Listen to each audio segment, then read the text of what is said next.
So this week we wanted to change a little bit what we were talking about in the series. Until now, we've been talking to people who know the industry and know specifically, let's say, native property portals and their relationship with agents in the market. This week, I wanted to contrast it a little bit with something a little bit different, specifically property portals that serve expats. So for that, I'm very happy to have Alfredo Bloy-Dawson. Alfredo, maybe you can tell us a bit about your background in the industry. Yes, I'm British originally, grew up over here in Spain, where I live. And in 2012 is when I really started with real estate, working for a marketing agency which supplied mainly lead gen services for estate agents looking to capture foreign buyers. Because mainly on the coastal parts of Spain where I'm based, the Costa del Sol, but the other ones are the same. A large percentage of the buyers are foreign. So that I did that for about 7 years, and then a year and a bit ago I went solo as a consultant, and my job basically and my role is to advise estate agents and developers about what their best course of action is for attracting leads from foreign buyers, simply, and Okay. portals play a large part in that. Okay, so you work with obviously an awful lot of estate agents in Spain. Am I right in thinking you've worked with portals as well? Yes, I currently work with one very large international portal called Kiero, and I've had a little dabble with some others as well, mainly startup ones that have popped up in the past. Okay, so ideal to tell us all about the relationship between agents and property portals in the expat market in Spain. Perfect. So, so as we've seen in the previous episodes of this series, and not all property portal markets are the same. We heard how in America, as an agent, you don't necessarily pay to be on a portal, and in fact, sometimes you'll actually, so that the portal will actually pay you for your listings. We heard how in Australia, the vendor is ultimately the person responsible for paying for the portal. And we heard how in the UK, property portals play like a flat monthly subscription fee. How does it work in Spain, and specifically in the expat market? Well, in both the expat market and for the domestic market, generally it works the same as in the UK, where you pay a flat subscription fee. There are some portals like the one I work with, which is Kero, where they have a freemium pricing policy where you can list for free, and then they have various upgrades for more visibility, more leads. But in the whole, agents that want to list their properties in portals in Spain, whether it be to the domestic market or to the foreign market, work on a subscription basis. Okay, could you give us a bit of an overview of the expat property portal market in Spain? So you mentioned Quiero. Who are the other main players? And do the domestic portals dabble in that market at all? Yeah, it's an interesting point because what you have is it's a very complicated target market for the portals to communicate with, particularly on when I'm talking about the coastal resort areas like the Costa del Sol and the Costa Blanca and some of the islands, because what you have is you almost have four segments that they need to communicate with, and those four segments are the ones that are looking for domestic buyers versus foreign buyers. On the coastal areas, it's mainly foreign buyers that the agents that are doing the business. In the cities, it's more your domestic buyers. So you might have someone like the Costa del Sol, which has Malaga, which is a city, and the buyers there and the agents there are servicing the local community.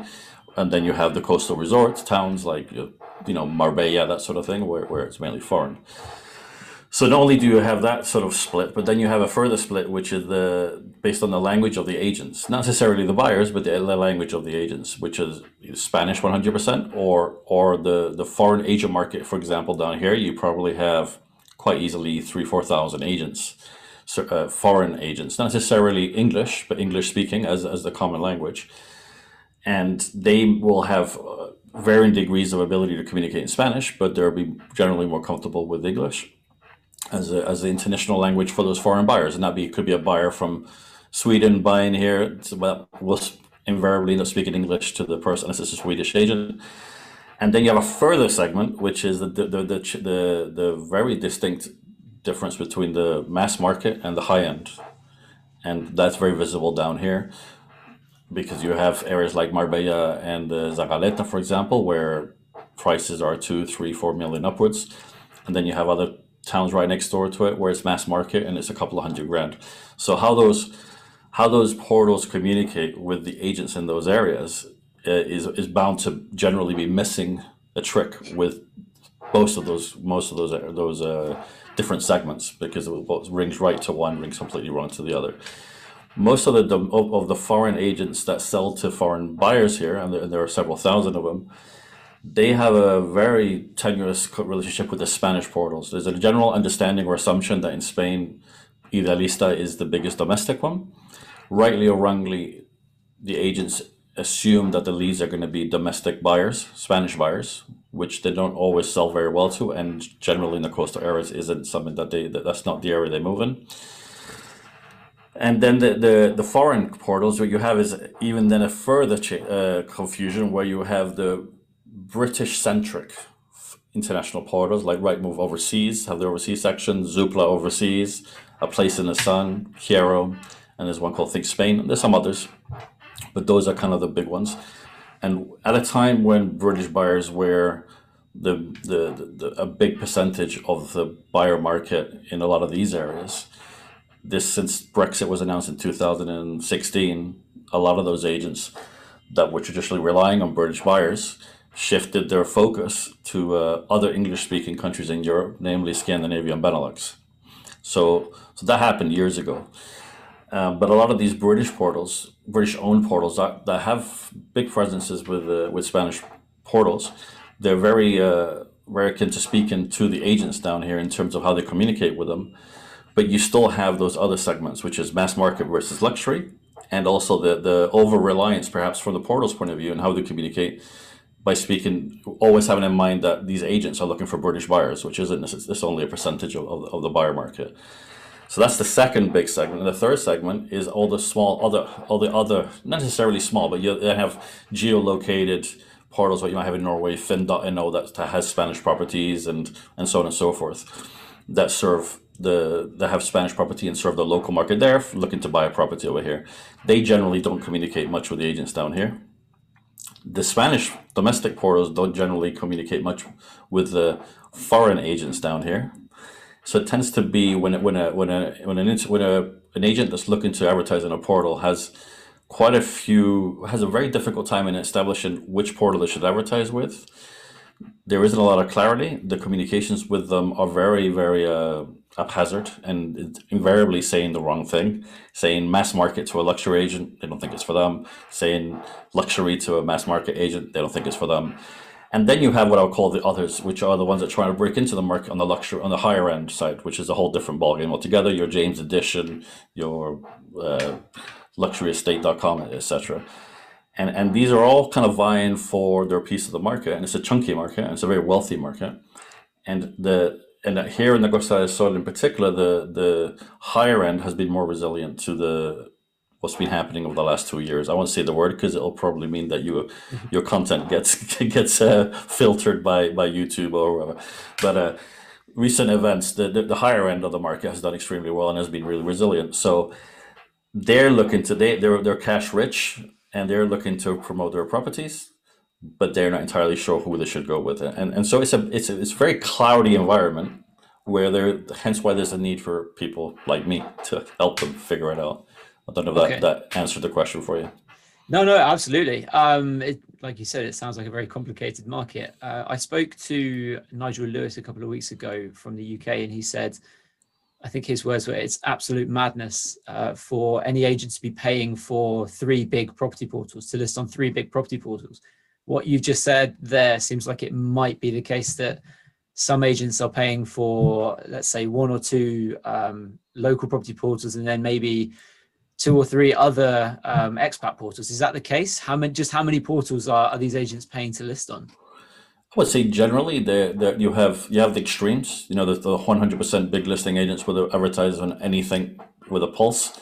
But by and large, you probably are looking at 2 or 3, because they do see it as the Idealista as your go-to choice for the domestic market, and then one of the other ones, the Kieros, the Place in the Sun, Rightmove Overseas or whatever, for what would be the British/European market, and then normally and often one other. But normally that's based on the others being smaller ones that are actually targeting them directly, and they're saying, "Oh, we've got a strong presence in Sweden or whatever country that they're interested in." So it is quite common for the listing agents, but there is an additional complication. If I may take it to another level of confusion for you, there's an additional complication on the coastal resorts, which is that the down here in the Costa Sol and up in the Costa Blanca, they work with MLSs. So there's an agent sharing network. What does that mean? That means that most agents don't have many of their own unique listings. Forget about exclusive listings. That's a whole different story. That's not, I'm not reaching that. I'm talking about that they have access to 20,000 listings immediately by sharing network. The commissions are high enough to take that 5% on a resale listing and split it with another agent for 2.5%. So you kind of have a bit of a strange situation here where you have probably a third of the agents that are listing properties sit back and don't really need to do too much of an effort. They probably go on the portals, and then the rest of them and the newer agents with generally pretty good financial backing, chasing the buyers, and you kind of have the listing agents and the buyers agents kind of working together. That makes it even more complicated for the portals, because they don't know what percentage of who are the ones with listings. So they'll invariably be talking to an agency that they know to be a successful large agency about listing and quoting them for 200 listings, for argument's sake, if it's subscription basis. But that agency maybe only has 10 direct semi-exclusive listings of their own. And since the 2008 collapse, and then it kind of built back up from 2013-14 onwards, what you got is a situation where the new agents coming back into the market as the market recovered in 2015-ish, as the market was recovering, there was a proliferation of new developments. And the new developments here on the coastal areas, they're paying sufficient commissions for agents to list direct, to basically be able to start their agency with 200 or so listings, which are new development listings, full commission, 5-7%, and up in the Costa Blanca, 10-12% in some cases, commissions, where they don't need any listings. So they're basically selling these things for full whack commission, not sharing it. So then their lead gen model kind of shifted towards your off the portal things, because some tried putting all these new developments on the portals, but quite a lot of them had to go for things like your Google ads and Facebook ads, that kind of other lead gen models, because they didn't have a listing per se. But those were a lot of the new agencies with a lot of money, and actually doing extremely well. So amongst all of this paella, if you want to use your word of mixed of ingredients, you then kind of have the property portals trying to figure out who they should be targeting. But I can say fairly comfortably that the portals generally that service Spanish properties, whether they be international portals or Spanish property portals, from my experience over the years, they make it incredibly difficult to advertise. Yeah. And that's, if you wanted a quick, what would be an agent pain to do with their relationship with the portals, is that it's actually quite difficult to give them your money and get a price. And that's across the board, particularly the Spanish ones. Okay. And then a lot of these foreign agencies are maybe are Swedish owned or UK owned, or they have a company registered somewhere else. A lot of the Spanish portals won't let you advertise on your properties on them unless you have a Spanish registered company. So even if you try and advertise, say, for example, in Portugal properties, you still have to have a Spanish company, which is crazy. So half the battle with the portals here is that the portals don't really know who they're speaking to in terms of the segment. They haven't got the segmentation nailed in terms of which agents are which. They're just basically sending out a newsletter or whatever to several thousand agents in one hit and bagging who they get. Quite often, even if they have an English language aspect, part of their agent's part of the website, as soon as you try and inquire, it switches to Spanish. And then when it does switch to Spanish, it switches to a model where we'll phone you. Then you jump to the British portal relationship with the agents here in Spain, as in the British centric ones, your Right Moves and On the Market and all these other ones that have a overseas part. If you as an agent here with a Spanish registered company, you try and inquire to find out what it costs to list your properties, your Spanish properties, and invariably you'll find something like a form that forces you to have, for example, a British postcode to submit the form. So it is really incredibly difficult to get an actual from a portal of exactly what it costs, and in a language that you can understand and in a timely manner. So this That's sounds to me like it's absolutely ripe for consolidation. Oh, yes. Listening to you go through all that, then the big thing that just jumped into my mind was, why doesn't an Idealista or a Adevinta or somebody buy up a Quiero or a Place in the Sun or something and just make it standardized? Can you see a situation in which that might happen, where you might get one of these big native portals buying one of the expat ones, or For is sure. it just Yeah, for sure. Yeah, because you take something that, like, they each have their strengths and they have their audiences, and those audiences don't really seem to cross over very much. So you have one of these large portals like Idealista that's got big backing when it sold last year for, what was it, 1.7 billion or something to the Swedish fund. You know, if in the bigger scheme of things, they would be buying a profit stream, an existing profit stream, but they'd also be buying a culture that they don't understand, and a comms setup that they don't really, a psyche that they haven't tapped into, and probably a mailing list and a client list that they've never been successful with for the reasons I said before. So absolutely, and you could take that approach with several other markets, because you just got to look at in the various areas of perhaps where the list are weaker proportionately, is see what it's very easy to find out what are the main international buyer markets, and then see which portals are crushing it in those markets, and then go buy one, because there are plenty. okay? Final question from me, and something that I think is being touted a lot to agents at the moment is, why are you paying for portals when you've got your own websites? Now, I would imagine, and I'm sure you'll tell me if I'm wrong, that agents' own websites in this market are much stronger, let's say, than they would be, like a normal domestic agent in, let's say, Zaragoza or something, right? Just simply because the portal names aren't as big, the brands aren't as big. So I imagine when somebody Googles it, they don't Google the brand, they Google homes in Marbella or whatever. Would you say that maybe we'll see a situation where actually what ends up happening is you get an agent website or several agent websites that are almost stronger than the property portals? For sure, yes. Yeah, you nailed it. I had an agent client of mine that's forwarded a property portal's proposal to them. I won't name which one, but a smallish one, but newish, smallish.